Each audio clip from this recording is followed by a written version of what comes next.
Now, when I wrote the book, Hope and Change for Humpty Dumpty, and started training a lot of pastors around the world in Asia and so forth, in Russia and Scandinavia, I had to try to teach them a simple system of assessing the level of need. But not everybody is sick just because they got a problem. So what I did is I broke it down to type A, type B people. Type A people are people who have no life-interrupting problems. They have problems, but it isn't stopping them. There are no life-interrupting problems. They're healthy enough or got support systems enough that they overcome their problems. Now, I've got some friends who are poor people, and as my dad says, they got poor ways.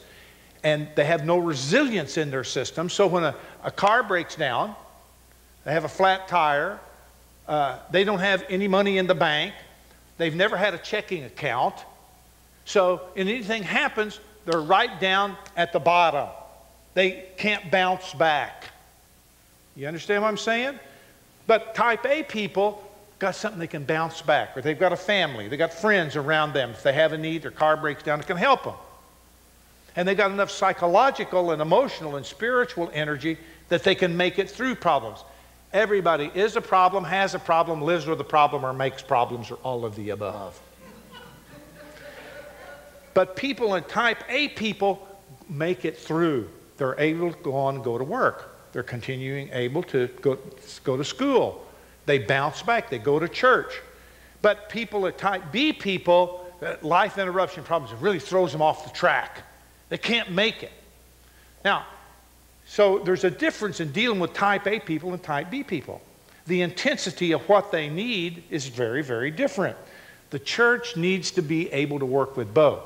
But I'll get into this a little bit more. For me, the best way to change the church and change your culture is make sure you work with the type A people, equip, empower, teach them skills, because it's going to be they who work with all your type B people. But if all we do is just try to do the crisis counseling of type B people, the few of us who are there doing it, we become very codependent, A, and we get burned out. I was in the Czech Republic. I was for a week in January before I went for 2 weeks to Russia. There was one Christian counselor in the Czech Republic, one Christian counselor. When I saw him and his wife, his eyes looked like 2 holes burned in a blanket. He said, "Can you stay here a while and help me?" I said, "No, man, I'm going to Russia. I've got a big enough problem in Russia." And 80% of the adult men in Russia are alcoholics. If you just go over and try to set up crisis ministry, you're going to be completely worn out. You've got to invest in the seed, the soil, and the system of the healthy to make them healthier, more resilient, equip them. Katartismos in Ephesians 4, equip them to do the work of other people. Otherwise, we'll continue to grow type B, crisis-oriented people who just suck you dry. Does that make sense to you? This is my strategy. It's why I said I want to bring you folks here. You're out there doing this. Now, I'm not saying you don't have problems. Of course we all have problems. But I want to help strengthen you to build your capacity. Type B, level 3, they have, quote, minor problems. Person with a minor problem needs support, help, counsel, prayer, encouragement, teaching, but they don't need professional counseling. The church is best positioned for those kinds of people. So they may need AA group or Alcoholics Anonymous or what's the other one for family members?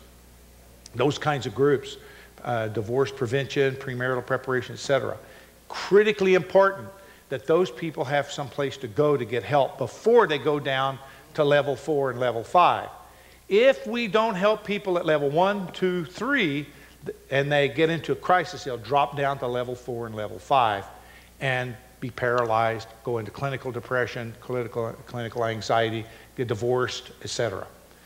And once that happens, the bottom falls out, the cycle goes on down.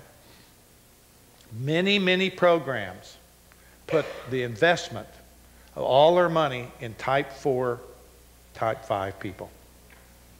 alcoholics, so we set up inpatient programs, residential treatment programs. You know, if you had $1 million to spend in working on health care in Kenya, I was in Kenya a few years ago teaching. If you just have $1 million and you want to set up health care prevention in a place like Kenya, which got almost none, what would you do? Would you build a hospital for children with heart disease? Well, you might work with 10 children a year, spend your $1 million. Or would you work to raise up nurses and docs? And it might take 10 years, but in 10 years you have dozens of nurses and docs and nurses, para-docs going out in the community. The scriptural approach is equip. Jesus chose 12 and equipped them. So I've got the percentages here. According to some estimates, about 70 to 80% of all persons are in type A persons. They don't right now have a crisis in their life that's disabling them. Maybe another person at level 3, maybe 10 to 15%. That's a lot of people. And that's in your church. If you're working in your church and you got 100 people, 10 to 15%. And for those people, that's an issue. If you got 1,000 people, you got more. By the way, the more you do to care for people, the more you'll attract hurting people. Because, you know what? If you shine the light brightly, you attract a lot of bugs. So don't shine the light until you're ready to minister to these people. And setting up like professional counseling and clinics and all that is, I think, the worst investment that you can make in a church or in an organization. It's not the place to do it. I answer those questions later. If you don't help people do prevention, personal growth, peer support, paraprofessional at level 1 and 2, those people are going to drop down to the bottom. So at College Hill Church, over 10 years, I developed a system where we had support groups. We trained over 4,000 people in listening, renewing the mind, because we know what helps people to change, parenting, premarital preparation, and I had 65 lay counselors. Now, it was an overnight success after about 10 years. You don't do that overnight. When I started at College Hill Presbyterian Church in 1973 and then started the Teleios Center in 76, each pastor, and we had 10 ministerial level pastors on the staff, each pastor saw 10 to 15 people a week in counseling, marital, addiction, whatever, counseling, not discipleship, not emotion, you know, it's all emotional. It wasn't spiritual stuff.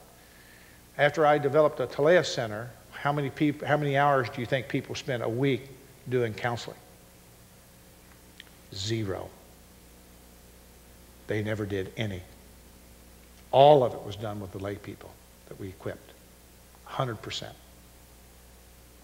So it's very much like what it says in Acts. Deacons do that work so the pastors and the elders can do the work that they're called to do. In 1969, I was, 1969, I went to the University of Illinois for a conference, and I met a guy there by the name of O. Hobart Maurer.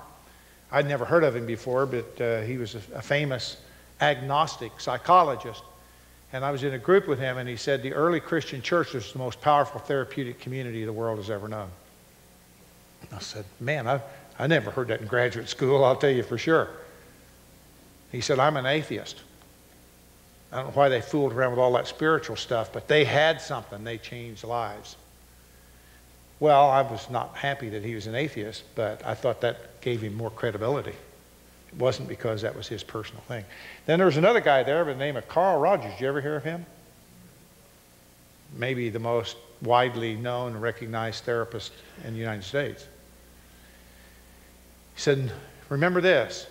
First, professional counseling is not more effective for most people than lay counseling. It isn't. Now, I've run both, professional counseling center, lay counseling center. Lay counselors are very effective. They're not as effective for long-term marriage and family therapy because it gets complex. But they're very effective. Now, some of the professionals here get a shudder on some of the data that I have on this. Second, the increasing numbers of people in pain means that it will be economically and practically impossible for professionals to do all the counseling necessary. This was 1969, he said that. He was a prophet. He could see it coming. And he said, if we don't mobilize large numbers of people in what I call type A, then we're not going to be able to really touch people's lives and help them. I would say, including Judy here, and there's probably 25 to 50 professional counselors that started at the Taleo Center at College Hill in lay training who went on, got their masters and doctorates and done professionals. But just about all of us know the power of the lay person. Now, sometimes it's hard to get the other professionals to agree to that, but we know, don't we? And we see the power in a caring lay person who has God's love, His truth, and gifts put together in the service of building up people. Okay? We'll stop now and we'll have a discussion on that. Questions or comments?